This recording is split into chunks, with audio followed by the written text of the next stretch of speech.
Hey boys, welcome back to some Manly Seagulls 2019 career, and we're coming off a couple of back-to-back losses.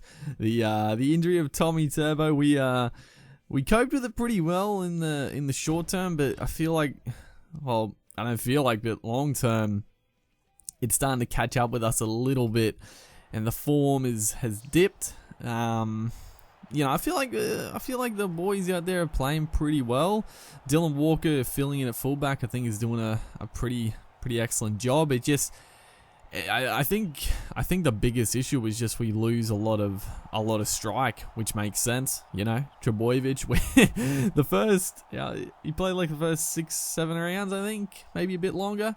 But all we had to do was sort of like give him a nice inside ball or get him sweeping out the back, and he'd pretty much get a line break all the time. So we're definitely missing that sort of strike at the back. Dylan Walker is doing a good job, but he was excellent in the halves for us. So it just actually no, where was Walker? Because we had Cust at 5'8". I think Walker must have been in the centres. He was doing a good job wherever.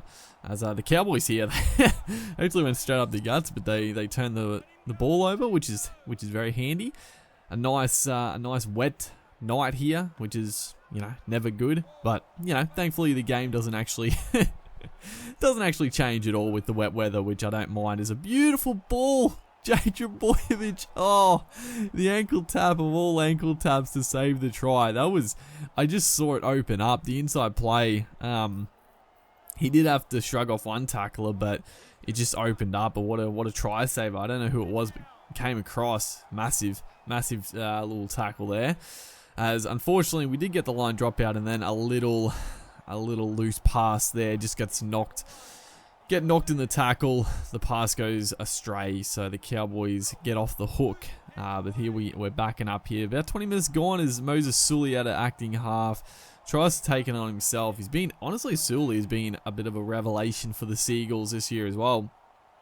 At the start of the year he looked pretty unfit, and honestly he still looks pretty unfit.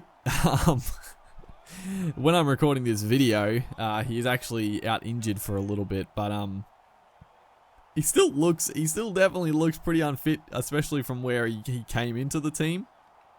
I remember when he first made his debut for the Tigers and had a blinder a couple of games in a row. He was big. He was obviously very big, but he was pretty lean. And then obviously a few off-field issues at a couple of clubs. At the Seagulls, it was a bit of a rough start as well, but he's sort of come good slowly as Joel Thompson comes up with a high shot there. That is not good at all for us. Could be missing another key forward. And again, it's funny, Joel Thompson is a good little offload there, gets a Ruben Garrick away. But Thompson also is recently, when I'm making this video, I think he suffered his broken arm last week when I'm making this. So Thompson in real life is going to be out, and potentially he's going to be out for us for a couple of weeks. And we are approaching, it's round 20, so we do have to be a little wary with the loss of Tommy. We do have to make sure we're not missing too many other star players, because I think this is full strength. As this one I think might have got knocked down from the Cows. I don't know. Sometimes we do get the ball back. It's sometimes a little 50-50 whether or not they call that your possession or not in the game. As I was trying to get away, that is terrible stuff. As Jason Tavlolo just barges through. No, he gets to another. Oh, I couldn't believe it, dude. He's just powered his way through. We had him like 3 times. Oh no.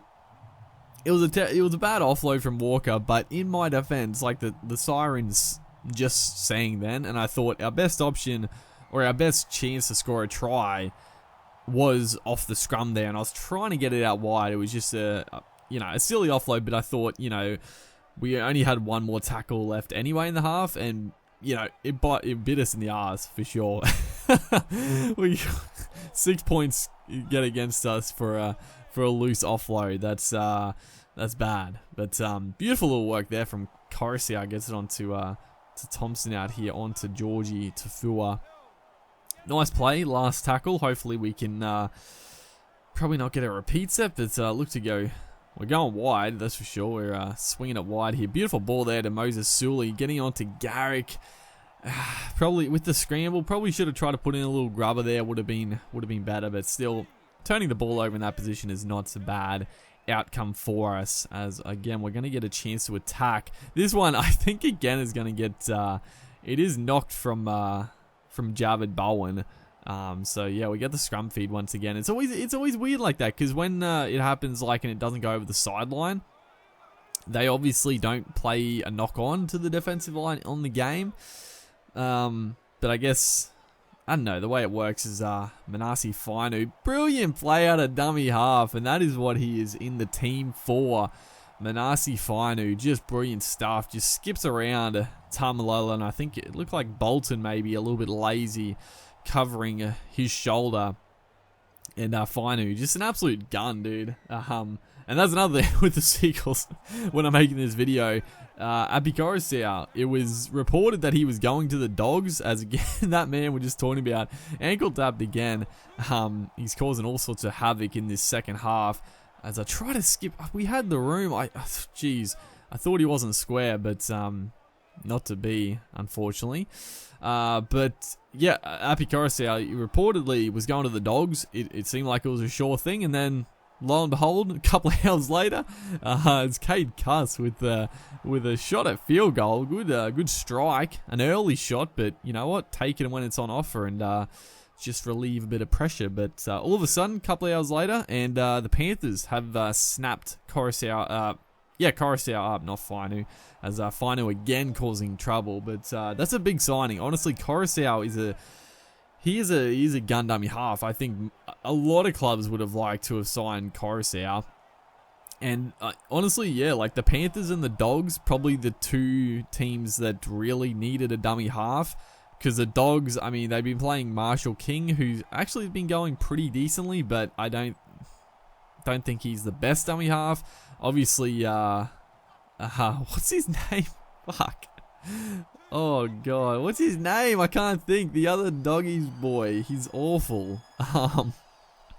I'm coming up completely blank. What is his freaking name? Michael Leisha. Leisha. So they needed a dummy half, but also the Panthers, you know, they had a couple of young guys, but honestly, none of them really stood up. But there's a ball game. We do win.